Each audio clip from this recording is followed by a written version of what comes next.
एक किराए का घर है, एक न एक दिन बदलना पड़ेगा। मौत जब तुझको आवाज देगी, मौत जब तुझको आवाज देगी, तुझको कांटों पे चलना पड़ेगा। जिंदगी एक किराए का घर है, जिंदगी एक किराए का घर है, एक न एक दिन बदलना पड़ेगा। ऐसी हो जाएगी तेरी हालत, काम आएगी दौलत न ताकत, वक्त ऐसा भी आएगा नादान, वक्त ऐसा भी आएगा नादान, तुझको कांटों पे चलना पड़ेगा। जिंदगी एक किराए का घर है, एक ना एक दिन बदलना पडेगा. म्हणजे हा देह जो आहे तो त्या भगवान परमात्म्याने आपल्याला भाड्याने दिलेला आहे. परंतु हा देह 3.5 हाताचा नरदेह भगवंताने आम्हाला दिला, परंतु सर्वांना फुकट दिला. कुणाकडून एकही रुपया घेतला नाही. सर्वांना हा देह फुकट दिला. कशासाठी? नामस्मरण करण्यासाठी.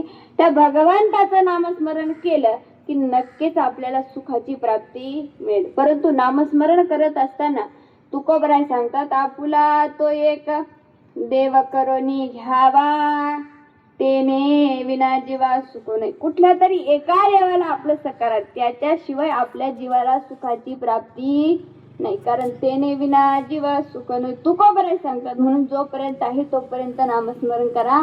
कधी काळीन आणि कधी घेऊन जाईल सांगता येणार नाही. प्रत्येकाला मरायचं. प्रत्येक जीव जन्माला आला आणि प्रत्येक जीव मरणार आहे. सुईच्या टोकावर बसेल एवढं सुद्धा आपण सोबत घेऊन जाऊ शकत नाही. म्हणून जोपर्यंत आहे तोपर्यंत चांगलं कर्म करा. कारण माणसाला एक दिवस भगवंत माफ करेल, परंतु कर्म कुणालाही चुकत नाही. केले कर्म झाले तेची भोगाले, उपजले मेले ऐसे किती. कर्म कुणालाही चुकत नाही. जसं कर्म असेल तसं फळ प्रत्येकाला भोगावं लागतं. म्हणून प्रत्येक जीव जाणार आहे. किती जरी मरण चुकवण्याचा प्रयत्न केला तरी आपण चुकवू शकत नाही.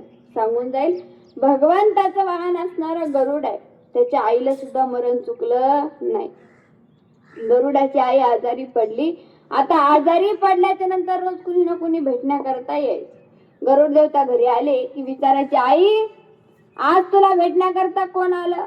आईनं सांगावं, आज मला भेटण्याकरता इंद्रदेव, चंद्रदेव, महादेव मला भेटण्याकरता आले.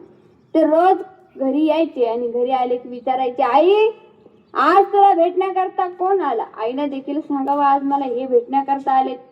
जे भेटण्याकरता येईल त्याचं नाव आई गरुड देवताला सांगायची. रोजचा दिनक्रम चालू होता. परंतु एक दिवस असा उगवला की येत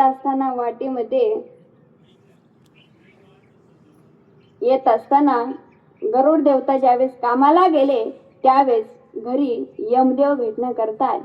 परंतु ते दारातच हसले आणि निघून गेले. काहीही न बोलता निघून गेले. आता हे गरुड देवताच्या आईनं बघितलं, हे कोण असावं ते दारातच हसलं आणि निघून गेलं. काहीही बोललं नाही, फक्त हसलं आणि निघून गेलं. विचार करत होती. तेवढ्यात गरुड देवता घरी आले आणि विचारलं, आई आज तुला भेटण्याकरता कोण आलं? आईनं सांगावं, बाळा आज विकराळ दिसणारा व्यक्ती मला भेटण्याकरता आला आणि तो दारातच हसला आणि निघून गेला. गरुड देवता म्हणाले, आई त्याचं थोडस वर्णन करतेस का ग? तो कसा दिसत होता? आईनं वर्णन करावं. वर्णन केल्याच्या नंतर गरुड देवताला समजलं हे दुसरं तिसरं कोणी नसून यमदेव आहेत आणि आता मात्र आपल्या आईचं मरण जवळ आहे. गरुड देवताने आपल्या आईला घरून उचललं आणि हिमालयाच्या पायथ्याशी नेऊन ठेवलं. रोज डबा घेऊन जायचे, डबा घेऊन यायचे, असा रोजचा दिनक्रम त्यांचा चालू होता. परंतु एक दिवस येत असताना वाटेमध्ये यमदेव भेटले. त्यावेळेस गरुड देवताने यमदेवाला विचारलं, यमदेवा इकडे पुढे. त्यावेळेस यमदेवाने सांगितलं की गरुड देवता, त्या दिवशी जेव्हा मी तुमच्या घरी आलो, माझी लिस्ट उघडून बघितली तर तुमच्या आईचं मरण हे तुमच्या घरी नसून हिमालयाच्या पायथ्याशी आहे आणि तुमच्या आईला तिथं कोण घेऊन जाईल हा विचार मी करत होतो. ते माझं काम तुम्ही सोपं केलं. म्हणजे आपण किती जरी मरण चुकवण्याचा प्रयत्न केला तरी आपण मरण चुकू शकत नाही. प्रत्येक जीव जन्माला आला आणि प्रत्येक जीव जाणार. या जीवातला एकदा राम निघून गेला की या शरीराला जाळलं जाणार आहे. म्हणून जोपर्यंत आहे तोपर्यंत नामस्मरण करा. या शरीरात राम राहू द्या. जोपर्यंत राम आहे या शरीरामध्ये, जोपर्यंत राम आहे तोपर्यंत हे शरीर आहे. या शरीरातला राम गेला की हे शरीर सुद्धा जाळलं जाणार आहे. उदाहरण सांगून जाईल. ज्या वेळेस हनुमंतराय